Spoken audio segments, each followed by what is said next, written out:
When the Houston Rockets were starting off the season slow, most of us were jumping on the hate train. Were the Rockets in trouble? Are they going to miss the playoffs? Is Chris Paul's contract holding them back? But over the last month or two, James Harden has been carrying the team on his back. And while some fans do not like his style of play, you gotta admit that he has transcended even further, and so far he's been having a legendary season, the best of his career. Harden had a 10-game stretch from December 13th to December 31st, where he averaged over 40 points a game, along with 9 assists and 7 rebounds.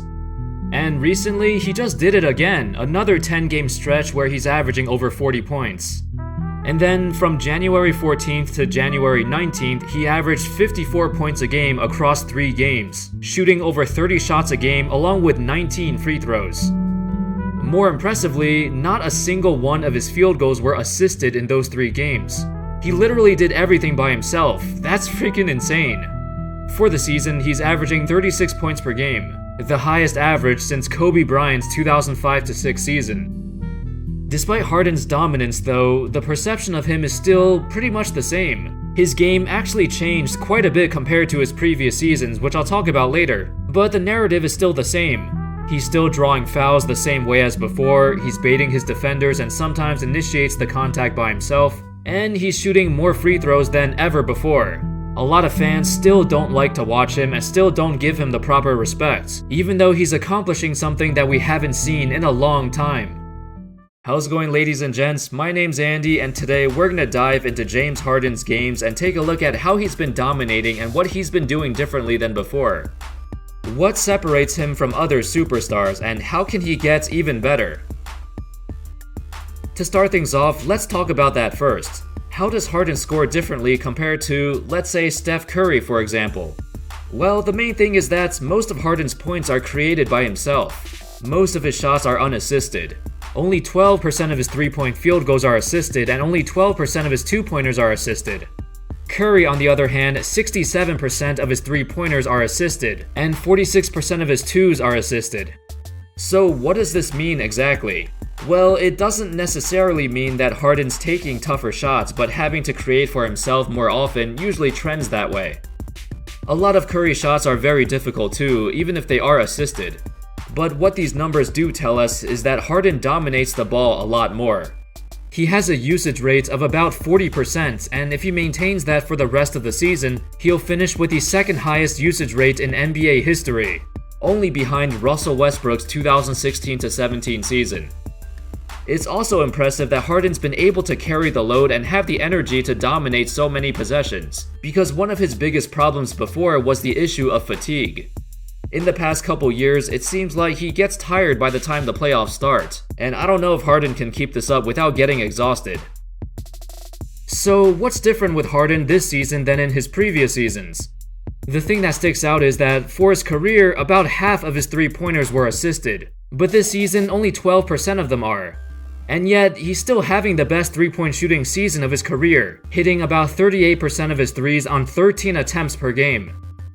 This is the first season of his career where over half of his shots are 3s, so he's reaching peak levels of Morey ball. More impressively, he's maintained his overall true shooting percentage at 62%, the same as last season and about 6% higher than the league average. The change in Harden's game makes sense if you look at the rest of the Rockets roster. With Chris Paul missing a ton of games and Eric Gordon not playing that well, the Rockets don't really have anybody else besides Harden who can create his own shots. All the burden falls on him. According to 538.com, as of January 16th, Harden had more isolation plays than every other team in the league, with 691 ISOs total. He has to play like this for the Rockets to even have a chance to win, and he's answered that call. Now let's take a look at the more controversial side of Harden's game, his free throw shooting. At first glance, if you just look at his free throw numbers, it's not that crazy. This season, he's averaging 11 attempts per game. The issue is, Prime Shaq also took around the same number of free throws, and he spent all his time in the paint, and players would purposely foul him. James Harden is taking 13 threes a game, so he spends most of his time very far away from the rim. And yet, he's still taking the same number of free throws as Prime Shaq? Something's not right there. From the eye test, Harden baits players into fouls and actively looks to draw them. But to be honest, it's not that different than, let's say, a guy like Kobe Bryant or Allen Iverson in their primes. They also averaged over 10 free throws a game multiple times. Back in the day, fans said the same things about Michael Jordan.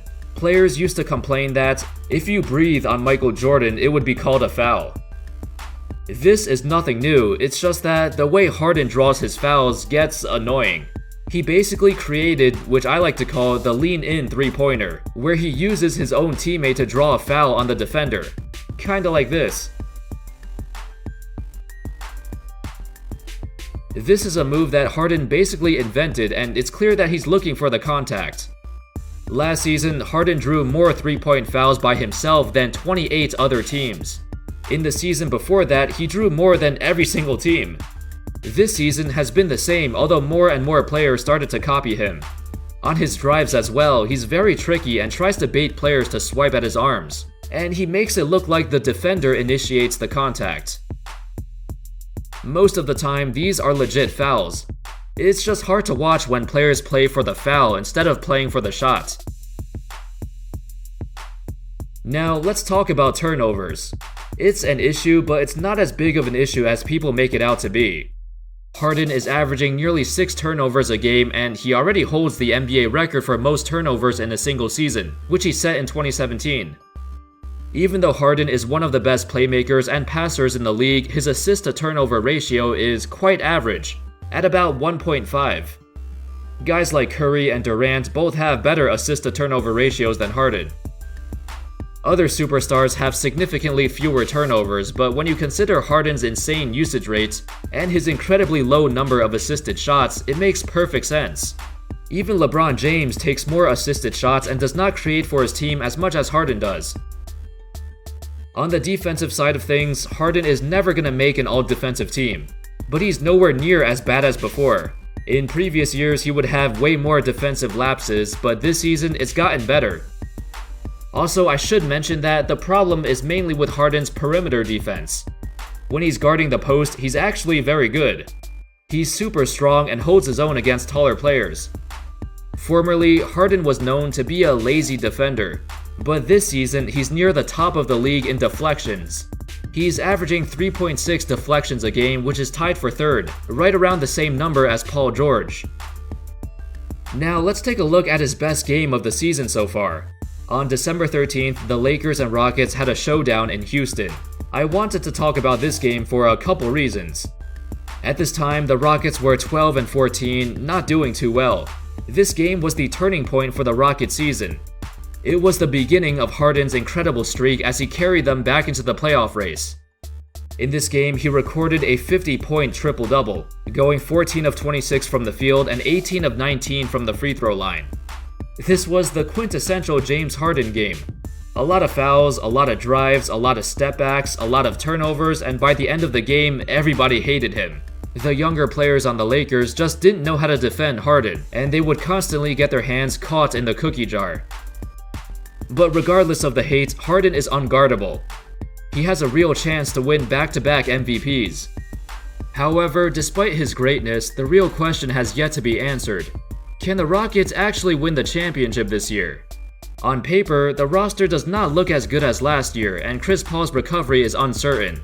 Their biggest obstacle has been the same for the past couple years. The Golden State Warriors, the team that eliminated them in 3 of the last 4 playoffs. With the Western Conference as strong as ever and more teams getting into the mix, is this Rockets team good enough? In my opinion, at their highest potential, they could compete toe-to-toe with the Warriors, as seen in the 2018 playoffs. If it wasn't for Paul's injury, they might have won. It certainly looked that way. This season, the Rockets are different though, but their playstyle still remains the same. It's a formula that's worked well for them, and as long as everyone plays their role, they will have another chance to beat the Warriors. Anyway, that's all folks. That sums up James Harden's incredible 2018-19 season so far. He's been absolutely amazing, the best season of his career. He was forced into the position of carrying his team, but even with more responsibility, he responded with even better production. Let me know your thoughts on James Harden and what are your predictions? Will he win his second MVP, and do the Rockets have enough? Thank you everybody so much for watching. I hope you enjoyed the video, and as always, I'll see you next time. Peace.